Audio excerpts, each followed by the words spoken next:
Right, back for another wee podcast here, episode 4. Today we've got James on. Thanks very much for coming up, mate. No bother, thanks for having me. How's things? All good? All's good, Yeah. all is good. How long was the drive up? I came from Ballymoney, my girlfriend's up living in Ballymoney, so it's about a 2-hour drive from Fermanagh up to her house and then, 50 odd minutes here. Did you go and collect her first and then... No, sorry, I was up there. Oh, you're up so there. I was up there, fuck no, coming 2 hours up to Ballymoney to come up here for 9:30, that wasn't happening on a Saturday. Jeez, I was going to say, it's a 3-6 hour round trip, like. Is there much, would you say there's much differences between like Ballymoney and Fermanagh? Is it similar enough? Like I think there's a big difference from Belfast to Ballymoney, but is it similar? I remember when I was in uni, like, I'd been friendly with a few boys from Belfast and they'd always said that like, anyone who goes beyond like, say, I don't know, Lurgan, Lisburn, that kind of territory, just culties, like. Yeah. Whereas, so apparently I'm a culty, but like we wouldn't see it that way in Fermanagh, at least some of us. If you're from Enniskillen, the main town, you're seen as a townie. Yeah, do you know what I mean? But then, I suppose whenever you go into the grander scheme or the bigger picture, apparently we're culties, like apparently the same in Ballymoney too, that's what everyone say. Yeah. But Belfast, people would say usually anyone outside of Belfast is a culty, like even going into like Lisburn direction and stuff. But what was the we'll get stuck into it anyway. How's training going at the moment?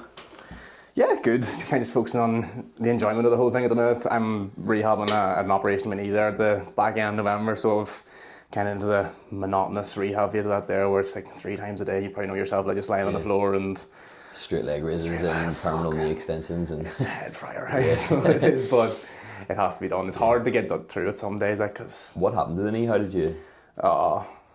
might not have enough long enough podcast for this. I've fractured my kneecap about between this time 2 years ago playing a football match. And like my sport, like I play Gaelic football and hurling is my two main sports. Like so, I went out to play like a reserve football match maybe a couple of weeks before pre-season just for the fucking crack. Yeah. And then I fractured my kneecap. Like I got flicked like that there with someone's leg, and then my kneecap came out and fractured. So it's been a long recovery process between 3 wee procedures I've had on it now at this stage. Yeah. So it's been quite messy. So I'll not bore you with the details, like. But did you know you fractured, or was it, or you know something was wrong whenever? It happened to my good leg. Yeah. It happened. My kneecap popped out in the left leg twice. Good, yeah. So then when it happened on the good leg, it was a bit of a head fryer. But then it turned out to be a more serious procedure because like bone had chipped off, cartilage came off. So it was a lot more complex, and I've got 2 bad knees. Yeah. A lot of time to focus on upper body, I suppose. That's the most positive perspective we can have on things. You've got a valid excuse for ditching legs. What sort of training are you doing at the moment then, aside from like can you not do any leg sort of stuff at the minute then? Not right now, no. The aim now of the next couple of weeks is to start just intensify the lower body work, try and get back into some more compound movements, and then as the weeks go on, try and get into like sort of jumps and running, that kind of thing. But then other than that, I'm just, as you say, enjoying the upper body sessions. We push the sessions up from 3 to 4 a week. So 4 upper bodies, yeah. 4 upper body one. Do you do that like push? Do you like a push per leg, or do you do upper? 2 push, a pull, and an upper body. So right, trying to get as much size, as much tissue on as we can at this stage. Happy days. And what's your sort of approach to training, like sets and sort of rep ranges and stuff? Like, would you prefer high rep stuff, lower rep, heavier weight, or a mixture of? Ever since the injury, I suppose we've got to put more emphasis on hypertrophy and actually trying to, again, focus more on getting more building tissue and size. So anywhere between 8 to 12, 10 to 15, sometimes can be pushed to 10 to 20. Like, it's all whatever is on the plan. You know, when you have to follow through with it. Like, but enjoying it. You know, it's something different to what I'm used to.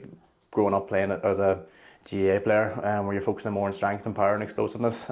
So it's a nice way to freshen up things over the last couple of years.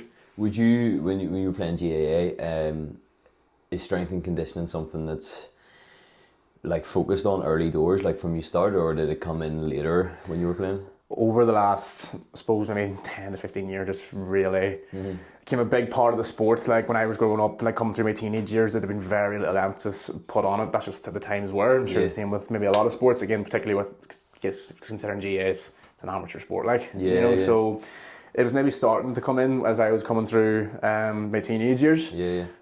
But I suppose ever since maybe just before COVID time, like everybody's started putting more emphasis into it now, and it's now at this stage like strength and condition is absolutely vital if you're looking to push your GAA performance to the whole next level. So it has changed a lot, and it's been enjoyable. Yeah, every sport seems to do it now. Even like football teams and stuff I've worked with, they all have strength and conditioning days in the gym. Even at like under 14s, under 13s, where like when I was a kid playing football, that was never a thing. Like you were never given any sort of program. It was just you showed up, did a few ball drills, and then played a match. Like that was your training essentially. Even with boxing, but like I had a coach who he was a PT and a strength and conditioning coach who boxed in our club, and he would have took me for strength and conditioning, but our boxing club used to say like probably shouldn't say this like, but it used to be like if you went down to the weight room, because we'd have a weight room downstairs and a gym upstairs, it used to be like you're gay if you go into the weight room, like like, and you couldn't do it because it was, they said, oh, it's going to make you slow and sloppy, and like you're going to get really big and you'll not be as fast and explosive, and it was like encouraged to stay away. Boxing as well, we were always taught like you need to be as low as possible in terms of weight, so putting on any sort of size or weight was not advisable. But I had a year out of boxing too, just because I got a wee bit fed up with it when I was about 18, and for that year I sort of discovered the gym and was starting to train a bit more, and then I came back at like 19 and I started hitting like actually hard for once. I was always very reliant on like speed and fitness and just trying to throw more punches than the other person, where I remember going back from my first couple of sessions and thinking like I actually have got a bit of bite now. Could have been like I was hitting a bit more adulthood and strength was coming on, but I do think it was the year of training. But yeah, strength and conditioning is definitely everywhere. I think a big part of that even is that, yes, of course, I'm sure physically you grew, and of course with your consistency with the gym, obviously I'm sure you build more muscle, you gain strength, you develop more power, of course, like that would have had a big impact whenever you came back into the sport. But I think even just, I'm sure over that year you went through you built so much more confidence in yourself, and belief that whenever you seen, I suppose, your physique maybe starting to take shape, like you probably just backed yourself more, and it could have been even just confidence too, just you going in there and just having that bit more belief, and that probably had a big impact on it too.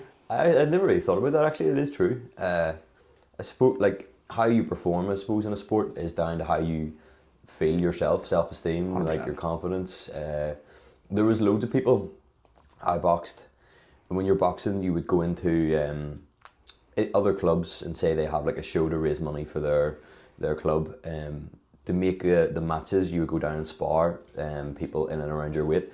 And I remember performing like brilliantly in spars, and then almost surprised sometimes that the other club accepted the fight and were like, yeah, we'll put these two together. And then on fight night, just completely shit myself, like no confidence really, and just couldn't perform, like stage fright in a way. I don't think it was anything to do with crowds and people watching, because when you're in there, you do genuinely forget that the crowd's there. I think it was definitely belief in my own ability. But I remember warming up for a fight one time, and I was shadow boxing in the mirror, and I seen like a wee bicep vein and the shoulder, and I was like, that's actually a wee bit of muscle, and it did. I actually got a silver medal in that competition, and I put it down to that wee bicep vein. So the confidence definitely does grow. Yeah, but that's what I always tell people who come on. Like once you start to see wee bits of shape change and physique change, you do get addicted to the gym. Like it starts to be something that you just can't not do, if you know what I mean. 100%. But see with GAA, I always get like I played it. Our school brought it in when we were upper sixth. I say I played it. I did like 8 or 9 training sessions, but I always look at people who play any type of like Gaelic football, hurling, as like very dedicated athletes. Like it's a sport that seems to be, even though it's an amateur sport, it's like professional in terms of standards. Like I've heard boys talk about not being able to book holidays and stuff because you've got your season starting, and I don't think that would happen in the likes of boxing. Or some people would take it very seriously, and if they're good enough, and they would be like, I've got a competition that date, can't go away. But for a lot of footballers, soccer players, they'd just be like, go on holiday here, like you just have to do without me. Yeah. But it seems to be like a very professional standard for an amateur sport. Yeah. No, is that from like early level? That's sort of. I suppose so. I think a big reason why people who play Gaelic football or hurling are involved in the GAA. I think why it's such, there is almost that professional approach to it is because a lot of people will take a lot of pride in representing their community. There's a big community aspect to the GAA where you're playing for your local town, your local village, whatever it is. And I think people aspire, as I say, the last 10, 15 years, it's becoming a massive thing that to take your performance to the next level, that you need to make sure your strength and conditioning work is intact. You're working on, I suppose, exposing yourself to your max velocity in terms of your sprints, acceleration, change of direction, and then it's just what you're doing in the gym, like trying to develop your strength, coming back into your power, and like all these wee things add up to be able to allow you to, I suppose, display your skill set on the pitch. So I think a big part of that, I suppose, is initially coming from the pride of representing your community. And then I suppose with the love of the game, a lot of people would have aspirations of going on to represent their county then. Yeah. Do you know what I mean? So that's like gold tier, is it? Like playing for county? Yeah.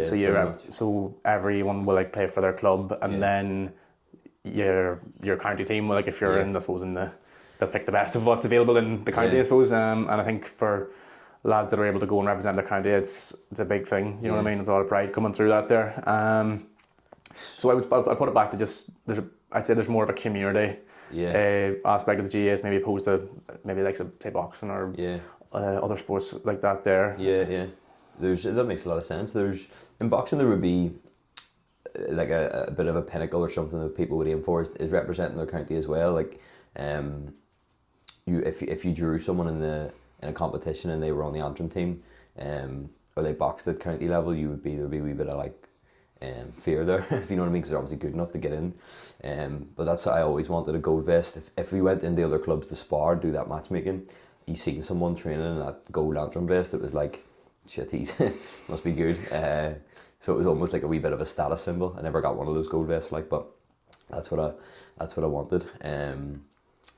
But that makes a lot of sense there, because you can see that when people talk about GAA, like it isn't just a sport. It does seem like a bit of a way of life almost, in a way, and then there is that pride too. It's violent. Like obviously you played it, like I haven't, and I've only ever watched like one or two. But I remember flicking through the channels, and the only two sports I really follow are boxing and soccer, and there was some violent tackles and stuff that I was like, that's an instant red card in football. Like you're not staying on the pitch after that. 100%. But it was entertaining. I had said for a while I would love to actually start properly watching it, but too many sports to watch. See, I'd say if you ever got the opportunity, like I'd go watch a game of hurling. It's incredible, like the speed, of course, and the intensity, as you say, but just the skill and the technique of these lads is incredible. Like if you watched a game of hurling at the highest level, like it's incredible what these lads are capable of. Like Gaelic football too, of course, there's a lot of skill to it, but I would go as far as saying that, like, in terms of a spectacle, a game of hurling is incredible. Like it's definitely worth. Whoever's doing the edits on that official GAA page, have you seen them? I think it's more for Gaelic football. I know what you're on about. Yeah, they're class. I think it was edits for like All Ireland matches. They got me fired up. Like some of the stuff, like I was like, I need to go and start a sport here again, or start playing something. But the skill of hurling, definitely.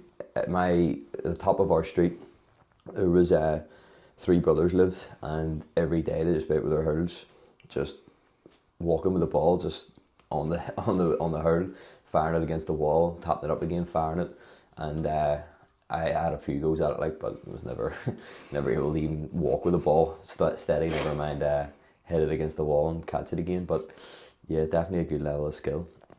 Do you prefer that type of training, explosiveness, sprint work? Do you prefer going into the gym and just lifting a few heavy circles, or?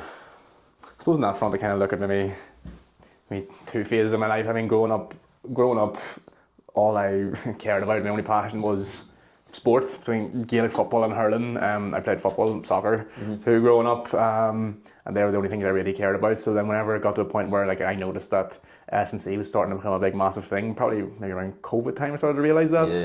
I was going to the gym before that, no real structure. I was just kind of just looking at exercise up on YouTube and then just firing away at them there. But I suppose when it came to COVID time, and then all the online S&C coaches and all started to pop up, I started to take note of that there and grew a lot of interest in it. So I played Gaelic football and hurling until I still do, but I played it. It was the main thing in my life up until maybe about 21, 22. Yeah. And that's when I got the knee injury, and it's been about 2 years been out. So in that first period, it would have been a lot to do with just trying to get as strong as I could, as powerful as I could, as fast as I could, so that I could just bring my performance as high as I can. And then I suppose whenever I kind of got the opportunity, well, not the opportunity, but then the injury happened, I kind of taught myself coming out of the GAA bubble, because as you say, like when everyone is in it, so committed, and that was me for my whole life. Whenever I kind of came out of that bubble because of the injury, and that's when I started coaching, it made me, I suppose, have a bit of a different outlook in terms of how I wanted to approach my training. And I signed up with a coach, and I got working on, say, just trying to build as much tissue and as much confidence in my physique as I could, because I never really thought about it. I had a bit of muscle on, so I was just solely trying to get stronger. Whereas now, over these last 2 years, I've got a lot more focus on, I suppose, how I look and physique based, and I've really enjoyed it these last 2 years. What do you think's more enjoyable out of the two? See, for me, because I was very much the same. I boxed and played football from I was 9 or 10, and then I gave up football at about 14 and just focused on boxing. But everything was sprint work, hill work, circuits, pads, sparring, bag work, skipping. It was all about getting just as fit as you could. And then when I took that year out of boxing to start going to the gym, I don't know if I enjoyed it because it was just something new that I hadn't done before, and it was like, I've never trained like this before. Training to me has always been, you're out of breath, your heart rate's like 100 miles an hour, and you're just dripping in sweat, and you walk out like fucked at the end. And then going in to do weights, it was like, it was easy in a way, because you're not having to sprint up this hill 10 times and then do 40 burpees after, and then jump into 7 or 8 rounds of sparring. It was like, you seen yourself getting stronger and stuff, and you seen your shape change. So I don't know if it was because it was just something different, because after I did do the gym for a couple of years, it was like, nah, I miss being physically fit. Like I went for a 5k and it was like 30 minutes. I was like, I can't, like I used to run a 5k in 19 minutes, and I was like, this isn't good. So then I went back into very much like explosive stuff, sprint work and high intensity, and then I was like, oh, I missed the gym. And then I now just combined the two, like, but saying that, I've got a bit of a cardio session to do today, and I'm not looking forward to it. But do you prefer one or the other? Or? It's a tricky question. I suppose if you ask me at certain periods in my life, I mean, at that point, I remember, like, if I was being honest, when I was in that GA bubble, and like my sole focus in life was to be as perform as best I could on a hurling pitch or a football pitch. I'd honestly say I wasn't enjoying my gym work. I was showing up week on week and I was doing the sessions, but I didn't get that much enjoyment from them, because I was doing the same thing all the time. I was just I was fucking bench pressing 4 or 5 sets, 3 reps, trying to just get as heavy as I could. I wasn't enjoying my gym at that stage, especially before I got injured. Whereas now, I appreciate a lot more, like looking after my physique and trying to look as best I can, because I think it's just important as a young man. Like, you want to be able to look the best version of yourself. Again, that's going to be mentally, emotionally making you more resilient too. I suppose now going forward, I don't see ever going, even if I could, all being well with the knee, I'd immediately get back into a bit of Gaelic football or hurling, that I will keep an element of more hypertrophy based stuff than what I did beforehand, because I think it's just important just to look your best. As we said earlier, I think confidence off the pitch or out of the ring, I think that directly transfers onto the pitch or into the ring too. Massively, yeah. Do you know what I mean? So, I think having especially as a young man, I think it's important to be able to try and get as much size as you can. Not necessarily a bodybuilder, but just to be the best version of yourself physically, as I say, goes hand in hand mentally and emotionally, being the best version of yourself too. Yeah, even from a rehab standpoint, the more muscle mass you have, the less chance you have of injury. Like, we all, if you're training, sometimes will go a wee bit too far. Like, if you're going for a run and you're feeling good, you maybe do an extra couple of K, or you maybe start to run a bit faster, and you start to, in my opinion, the big risk of injury is load management. So you've got frequency, duration, intensity, different measures that you can look at for intensity, but increasing that intensity or progressing too quickly a lot of the time is the biggest risk of injury, apart from like traumatic stuff. But when that's always going to happen. Like if you're into your fitness and your training, there's going to be a time where you're like, slap a bit of extra weight on, or go for an extra couple of K, or sprint a wee bit faster.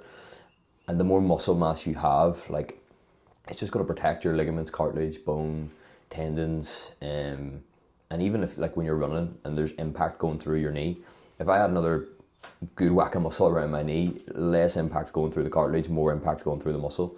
And even if you do have a bit of a knee issue, if you've got more muscle around that, that's more blood flow going to it, more oxygen. So I think it is very important to focus on that. And even from the confidence standpoint as well, I used to be very fearful of admitting that that's what I wanted from training, was to look good.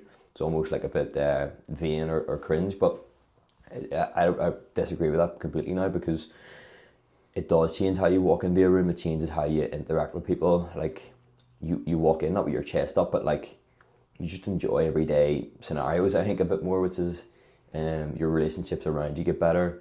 And then in a sporting environment, I think you're willing to, from a boxing perspective anyway, that confidence translates into taking more risks that could pay off, if you know what I mean. Yeah. Even from like something stupid like playing five-a-side, like if I have had a week where maybe I'm not feeling too great mentally, or I'm not feeling too confident, like, there's less things I'll try on the pitch. Whereas if I have had a very good week and if I like the way that I look and I'm feeling good, like, I'll try and take the ball past someone, or I'll sprint back to defend whenever someone's attacking. Like, you just get more out of it. The game becomes funner. Yeah, confidence. I think confidence. It comes back to confidence so much in terms of your performance. Yeah, like, knowing that you've built up that stack of proof that you're in a position where you're primed to perform at your maximum, like, that's going to be the key to being allowed you to bring your performance as high as you possibly can. I think that just applies in all aspects of life, never mind sport, but even whether it's work or relationships, things like that, there, it's always going to bring that best version of yourself that you're building up that stack of proof. And I suppose even in terms of, like, whenever you're coming back to whenever performance is a goal, you want to make sure that you have that minimal effective dosage to make sure that, because ultimately whether your goal is to perform at your best in boxing, on the Gaelic pitch, on the hurling pitch, whatever it is, that, like, it's all going to come down to making sure you're at your freshest, you're primed to perform whenever you're in the training or competing. Do you know what I mean? So making sure you've got that kind of structure and that to manage your load efficiently, to be able to deliver to the maximum whenever you're on there. Like, so it all comes kind of a bit of structure to allow for all things in your life to progress. Yeah, big time. And you'd done a photo shoot last year as well, and what was the reason behind wanting to do one? Why I did the photo shoot? I think I had signed up with a coach, Daniel Dorgan, because again, I was that year 2024. I got my initial injury in January 2024, so about 2 years ago now. And over that year, I suppose I kind of coasted a lot with my physique. I also started coaching myself at that point, so I did the whole rigmarole of making so that all excuses are, I'm too busy and putting time into me coaching. Can't invest in this right now. All the same crack that you hear, which in my head at the time, I suppose I believed. But then I suppose come near the back end of the year and I realised that I'm not happy on how I look. This is not how I should be operating as someone who's trying to lead from the front for my clients and for potential clients, things like that there. And it was just something that I knew I needed to get on top of. So I signed up with Dan, and then we did going through our dieting phase the first few months of the year, and then up to about March time. And it was at that point where kind of hit a bit of a rut. And a few things that came up in my life that were supposed to have an impact on the quality of my inputs and things like that there. So we had a conversation, and he said to me that something that is just really effective with just pushing towards a goal is just setting a deadline, setting jeopardy in place. And then he suggested a photo shoot, but at that point I was just like, nah, I'm not doing a photo. I'm not standing in my boxers or with my top off and posing. I'm not about that life. Fuck that. That's the same with me. And I think he had asked me before that, and I said, no thank you. But then it came back to that, and then I suppose I just thought at that point, the only reason I'm not saying yes to this idea is because I am thinking about what other people will say or think about me. And whenever I realised that the only reason I'm saying no is because of what I think about other people, I was like, snap out of it. Like, wise up. Like, you're doing what we do. I suppose you kind of have to put yourself out there, whether it's just through posting on social media or posting physique photos, things like that there. So I just thought this is going to be something that's going to be great for me, my confidence, but also actually to be able to display to my clients, to my potential clients, that I can lead, I can put in that work. So yeah, and that was the kind of the big reason why I decided to make that commitment and go for it. Yeah, it's like we were at an event last week and they talked about irreversible decisions and having. So I actually made a video on this too, because I would wake up, hate the way I look, and go, right, today I'm on track, nothing's gonna mess this up, and then like 4,000 calories later, a couple of hours later, I'd be like, fuck that again.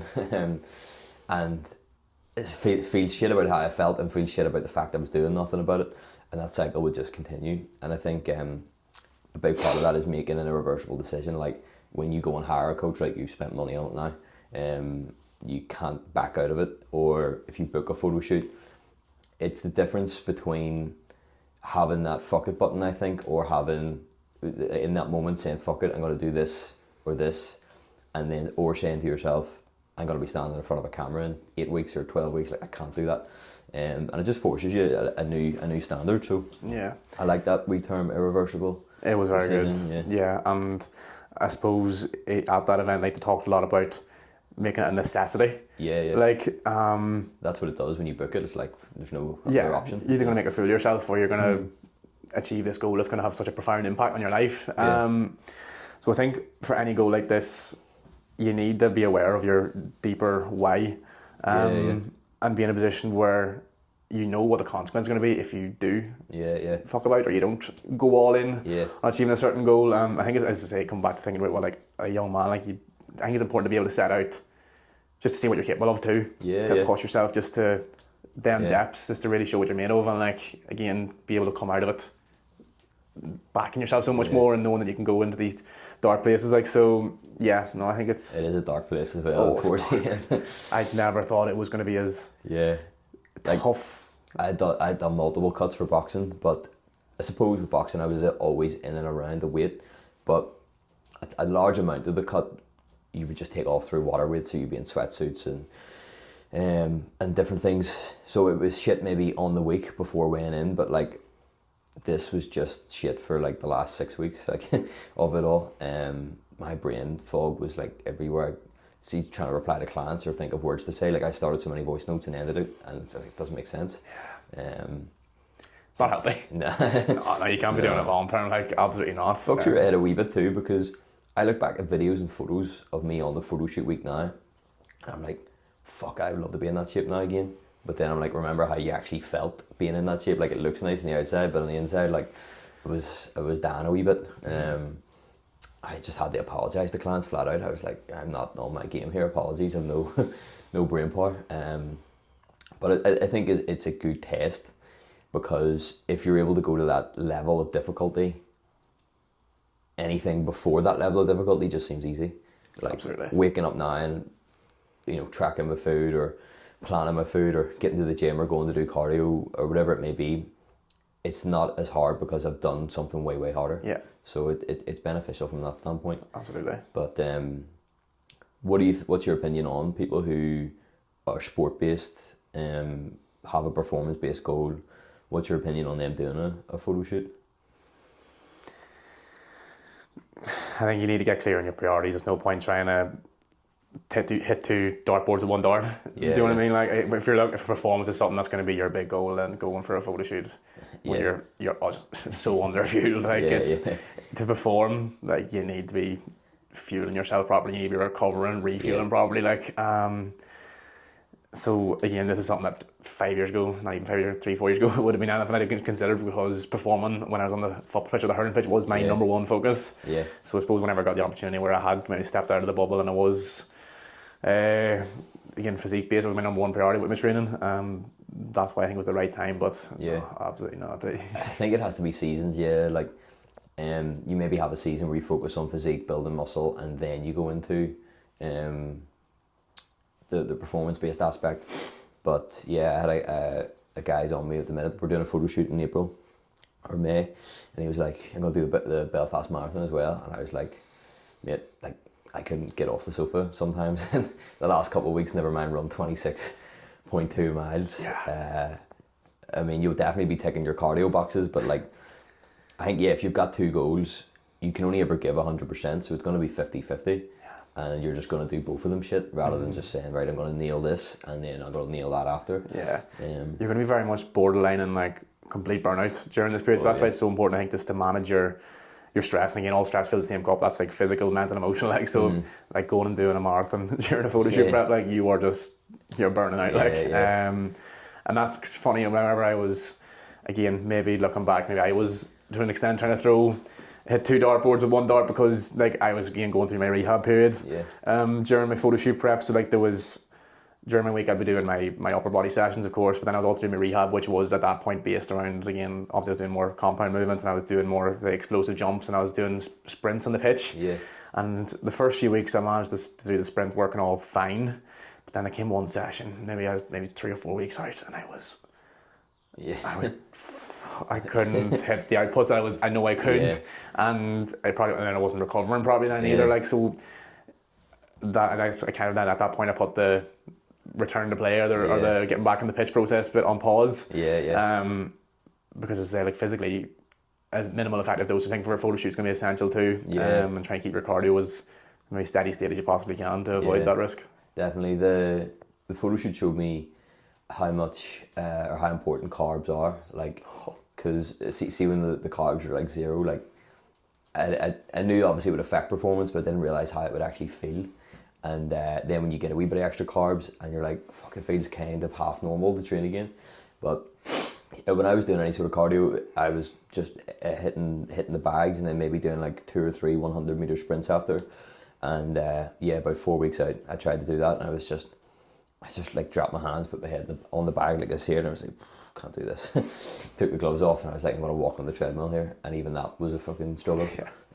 Carbs are the best fucking supplement you can have. Fuck whey protein, creatine, all those carbohydrates. It is. You appreciate it so much more whenever you. If you haven't had a period without them, like you don't appreciate them. Get on that shit, But yeah, the carbs is the first thing I would I always keep fats and protein the same, and I'll just manipulate carbs. But that, especially just in the last couple of weeks, I was like, that bagel thin or that bit of rice is looking it's looking good. Like there was times I was just going into the cupboard and just getting like 2 bagel thins with nothing on them, like no jam or anything, just getting in. 2 what?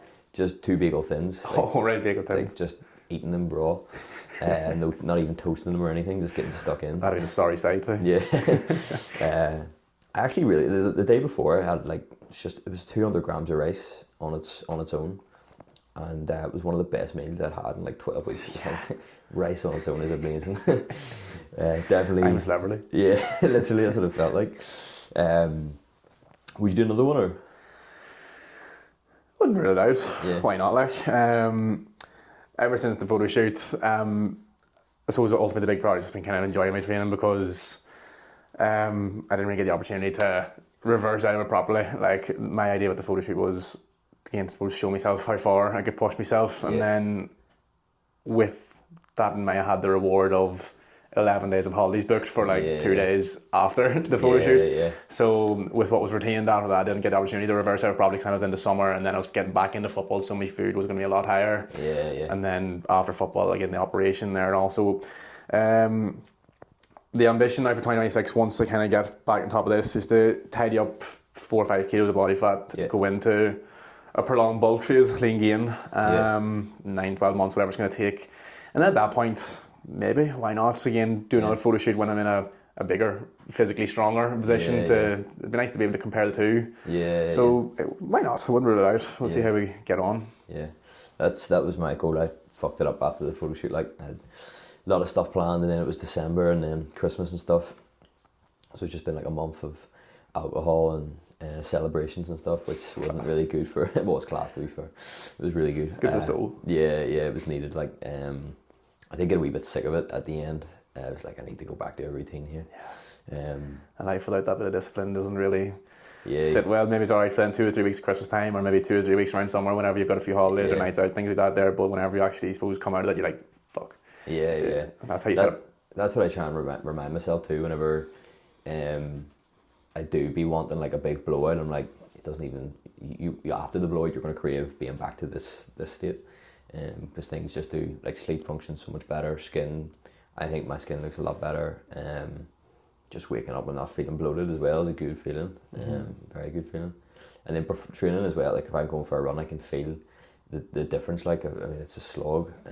Whereas if I'm on the money with food and everything else, then I feel like a wee gazelle. I feel nice and light, and it's a much more enjoyable run. Inputs look after the outputs. Big time, yeah.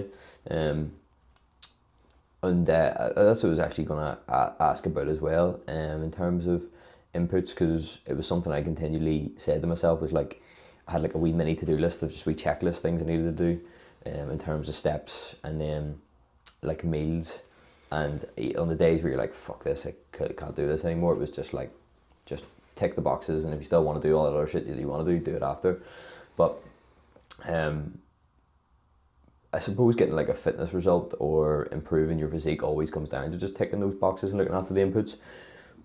What is your typical advice, or what is your advice be for someone who is struggling to tick that box? Do you think that comes down to the why, or do you think it comes down to like structure, organisation, or is it more of like an environment thing, or a mixture? I think the first thing that's important to get clarity on is that why, and having it crystal clear in your head. Okay, what's the deeper reason? Not because you want to get fitter, not because you want to build more muscle, because I mean that'll be fine for 3 or 4 weeks, and then the vanity of the idea will fade off, and it'll be easier to fall back into your normal habits, I suppose, or maybe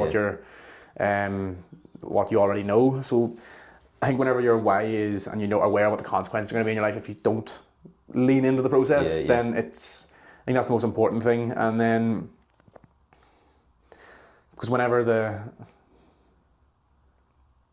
reality of the reps over the weeks and months, whenever the rep becomes more clear, I think, I suppose, again, having that why is important. Then coming back to having that, like, some just simple structure that suits around you, your life. I mean, everyone's a busy person. Everyone's got other priorities, whether it's work, family. Like, I think it's just a case where if you can have set yourself some basic standards, whether it is get up and hit your 10k steps in the day, is it simply just having a morning routine that has you up and has you feeling good in the morning, and the rest should flow okay. It's a base of protein. Again, everybody can have a minimal set of standards to keep them moving, whether it's at 100 mile an hour or whether it's just at walking pace. So I think just getting clear, you can get clear on your why, and then just get a structure that suits you, and don't be looking at what the fella beside you is doing, because he might have that more time, he mightn't have other priorities. So that's it. Some people work in the post office and naturally do 25k steps, and some people sit behind a desk, like different structures for different people. But I think I always underestimated how important the why was, like, and so many people talk about it.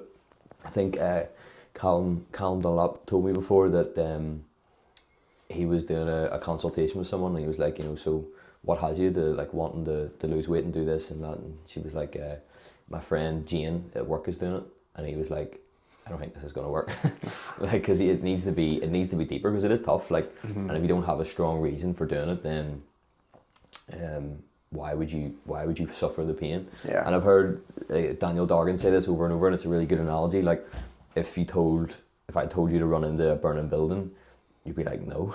But if I said, there's a family member in there, there's a why for doing it, so you're going to put yourself through that pain, you would run in. Necessity. Necessity. So it's about creating that, and the why creates that necessity. I think you can get that from accountability, like booking something with a deadline. And I made a video about that yesterday.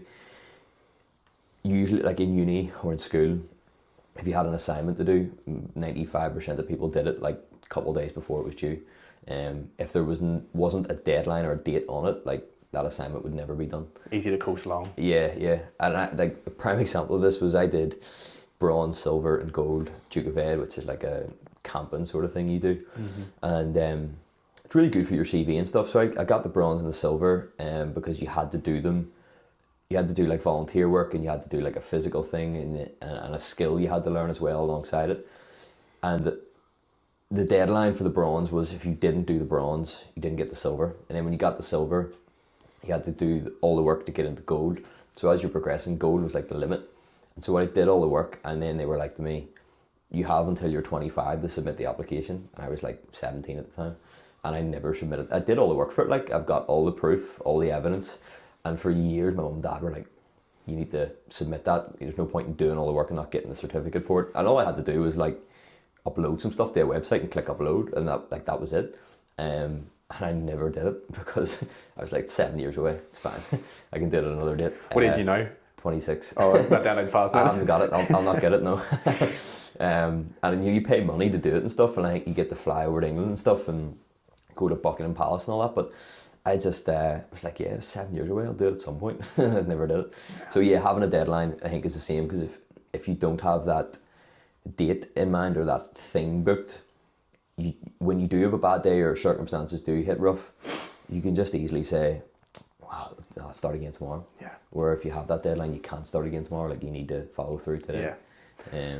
Ultimately, the deeper why will always come back to something that is really meaningful to you, or maybe reversing maybe a limiting belief you have in yourself. And like, ultimately, it's going to take longer than 8 to 12 weeks to reverse a lifetime of poor quality habits that can align with you becoming this best version of yourself, or whatever your aspiration is. So like, understanding that you're not going to be in a position where, say it's 12 months, you're not going to be in a position where you can go 100 mile an hour to 12 months down the line, because life's going to throw shit at you. And whether it is work or mental health or family, something's going to come up. And I suppose being into the mindset of understanding that it doesn't need to be all or nothing. If you can have a few weeks where you go 100 mile an hour, fantastic, happy days. We can really streamline the process through that there. But being in understanding that you can slow it down. I mean, moving it, as I say, you're just walking pace is going to get you closer to the goal than it is stopping or going backwards. So always setting yourself them minimal standards, I think, is absolutely essential for what your current environment or your current situation is looking like. Well, that's one of the first things I do with people, is tell them that, like, you are gonna fuck up. Like, there's no way you've been doing this and this for this many years. Just because you've signed up to this doesn't mean that tomorrow you're just gonna start living like perfectly, and no one ever does. But you are gonna try this, and you will mess it up like 100 times over. Like, you will fall down repeatedly. You have to be willing to pick yourself up again and try it again. But on the way, all we're looking to do is these minimal habits every day. If we can do these maximum habits, like, great, let's do them. But if everything else fails, this is the minimum boxes that have to be ticked. And then as they get a bit more advanced, then minimum boxes progress in terms of difficulty. They're lessons. Yeah. So they are. It shows you more. Okay, this works for me. This doesn't work for me. If this happens again, which it will, that you'll be better prepared to deal with the more difficult circumstances. Like, so, people need to understand that, like, it's not about being able to go at all in. Understanding like what works for you whenever your back's against the wall. Because as I say, that's ultimately going to move you closer towards the goal than regressing or going back to square one or hitting the fuck it button, you know. So, and that's what you get from a coach as well. Like, I always used to hear people say, learn from your failures, and when you fall down, learn from it. And I was like, okay, I've just nailed 3 packets of biscuits and 10 beers. Like, how do I learn to not do that? But when you have a coach, you're able to speak about the failure. They're able to go, well, we could try this. Has this happened because of this reason? Have you thought about this? And then you go, right, there is a lesson there. If you're continually failing without a coach or without some support, and you're not learning the lessons, that would be my biggest sign to be like, a coach would be worth it for you. Because there's people that do fall down and they're like, oh yeah, I probably could do this next time or this, and they can do it themselves. But if you're repeating the same stuff over and over again, you probably need a bit of external help. Insanity is doing the same thing over and over and over and over again, expecting a different result, expecting something to change.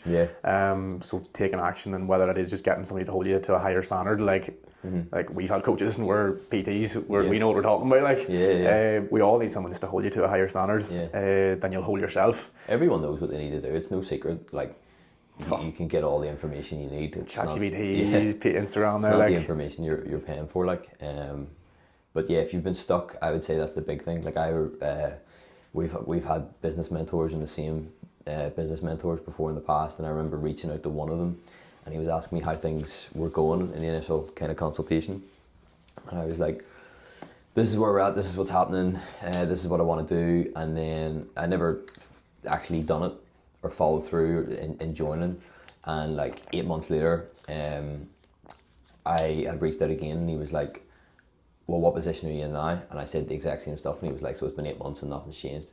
So if that's not your sign that you need to do something, whether it's with me or not, then.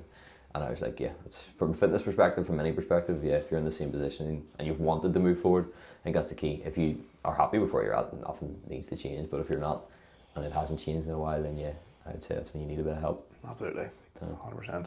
But no, I think that was about everything. Thank you very much for coming on. Thanks for having me. Really appreciate it. Enjoyed that. Flew in, hey? Yeah, it did actually. It did.